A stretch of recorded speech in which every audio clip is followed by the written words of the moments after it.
Hi, let's take a look at World's Finest number 97 from way back in October 1958. This cover was done by Kurt Swan, inked by Stan K and Irish Snap. And this is featuring the day Superman betrayed Batman. So, World's Finest comics back in these days featured a story with Superman and Batman teamed up together, of course, with Robin, and also another story of Tomahawk and another story of Green Arrow. This issue continues the Green Arrow backup tales for World's Finest, featuring pencils by Jack Kirby and inks by Roz Kirby. So we'll take a look at all this. Superman and Batman together in one adventure. This is The Day Superman Betrayed Batman, written by Bill Finger, legendary Bill Finger, penciled by Dick Sprang, inked by Stan K. And this is, of course, a splash panel where they depict what's going to happen in the rest of the comic. And here a meteor approaches and explodes, and a rare dinosaur fossil is discovered, and all this stuff is predicted by this guy's machine here. And so Lois Lane is investigating, and of course, another mad scientist. They all look the same in this era. This is the 1950s. As predicted again, thunderclouds appear, and Batman and Robin foil a crime. And criminals, of course, are really, really keen to get their hands on this thing. Another prediction happens. A bolt out of the blue comes and helps Batman and Robin take care of these criminals. And Superman is able to defeat criminals from predictions from this thing. And Superman performs his super feats. This is pretty cool. He takes some of the railings and makes like boomerangs out of them. Pretty neat. These guys would be dead, but hey, this is a comic book, so they don't die. So all this Superman stuff happens with all these trains and everything, and this guy's like caught by a spinning table, just like the predictor said.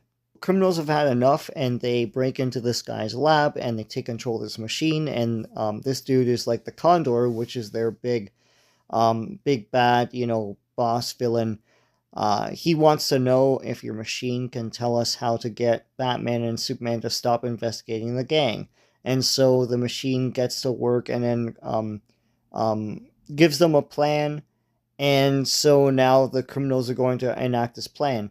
And they do so by having a framing film where Batman is taking a payoff from this criminal here.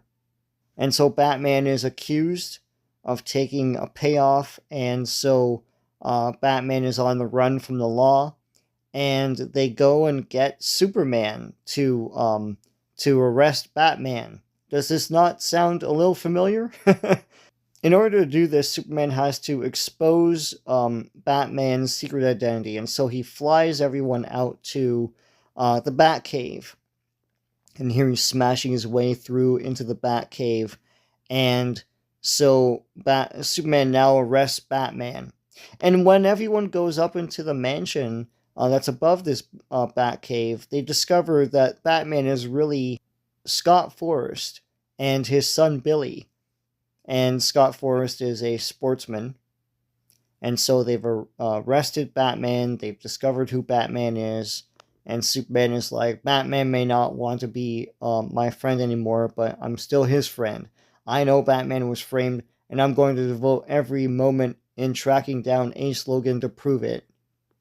And so the criminals are pleased with themselves, and they're like, this is great. So they get the professor, and the professor is going to meet with Condor, the big bad. And the professor's like, I've waited a long time to meet you in person, but I don't think you'll be glad to see me. And it turns out to be Superman in disguise. So Superman, of course, now has to explain everything that we've seen. They set up all the predictions to catch Condor and everything. They also made a deal with this guy to make a Batcave under his mansion. And the thing about this, to me, is that they're sort of revealing to everyone that, Batman is really a rich guy with a Batcave. So now it narrows down the search if you really want to know who Batman was. But anyways, Superman makes a Batcave under this guy's thing and kind of pretends that he's Batman, and he plays along with it. And of course, this guy is revealed to be John Titus. I don't even know who that is. It's not the Professor. I know they kind of look the same. The Professor has a beard.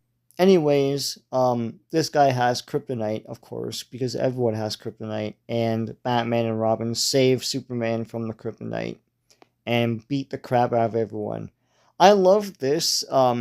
This is a typical Dick Sprang thing where a character grabs a guy and then bats everyone else with the guy, and it's sort of like this pose. There's a Superman pose like this too. I love it. This dude tries to get away with a speeding boat, but I mean, Superman is there. So Superman then flies the boat to the precinct, and everything is taken care of, and their overly elaborate plan worked to get the Condor Gang to justice. The end. Alright, here's another tale of Tomahawk, the strange journal of Old Blue Jay. This is written by Dave Wood and penciled and inked by Fred Ray. There's these guys that raid, and when they're done, they go to Eagle's Roost. And here, Tomahawk discovers that there's a rock with all sorts of stuff on it, and he's like, it's something like a newspaper journal. Passing braves set down the day's hunts or battles on here with pictures. Gives me an idea. So now he's going to use this, and there's this guy called Old Blue Jay, and he's writing the day's predictions and everything. He shows Tomahawk in a deer trap. So here's another prediction story. I think it might just be a coincidence that this is in here with that Batman and Superman prediction story as well. But it's the same sort of idea. Tomahawk is using this rock and disguising himself as this guy, Old Blue Jay, to make these predictions. He makes the predictions come true and lulls his foes into a false sense of security. And so he keeps making predictions that come true until he traps these guys. And so he enacts his plan against these guys and throws a boulder on them. And they're like, Tomahawk got away and started a landslide that blocked the gully. Dismount and search for him. So they all tried to search for Tomahawk, but Tomahawk has his friends, and they're like, your raiding days have ended. Each brave will be returned to his own tribe for punishment. And they're like, but how could you be certain our plan would work? And it's like, well, I set the whole thing up. The end. And here's another tale of the Green Arrow. This is the Menace of the Mechanical Octopus. This is written by Ed Herron and penciled by Jack Kirby and inked by Roz Kirby and Jack Kirby. And so here you see a giant mechanical octopus attacking a ship, and Green Arrow and Speedy have to stop it. And so here this guy is like, tomorrow we'll ship these jewels we've insured to our main office, and a giant mechanical tentacle comes and takes it. And this octopus flies. It's a crazy contraption. And here you see the aeroplane piloted by Arrow and Speedy. And they're going to subdue this thing. But they get caught up in a big ink blot sort of cloud emitted by this giant flying octopus. And so they have to try and stop this thing somehow. And this octopus menaces a train. And here you see Green Arrow and Speedy in their Arrow car. Green Arrow and Speedy were basically Batman and Robin, and it was the same basic idea where, Oliver Queen was rich, and he had all these sort of gadgets and everything. It's pretty cool stuff, and it made for some fun adventures. And here, of course, he's fighting something that's, that's more of a Superman type of thing. But he makes do. And they're trapped by this giant mechanical octopus. And so they try to go into the octopus and subdue it there. It goes into the water. And here you have a nice scene of underwater, fish and bubbles and everything. And so they capture Green Arrow and Speedy. You really do see a lot of the familiar line work of Jack Kirby here, but I feel like he was probably subdued by the editorial of the time. I can't remember who's editing this. I don't know if it's Mort Weisinger or not.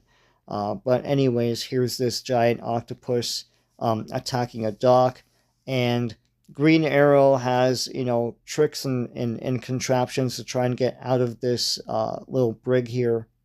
And they have arrows that enable them to breathe underwater. And so they go and they fight this giant mechanical octopus. They split one of the tentacles and throw arrows into it that blow up the tentacles and subdue the giant mechanical octopus.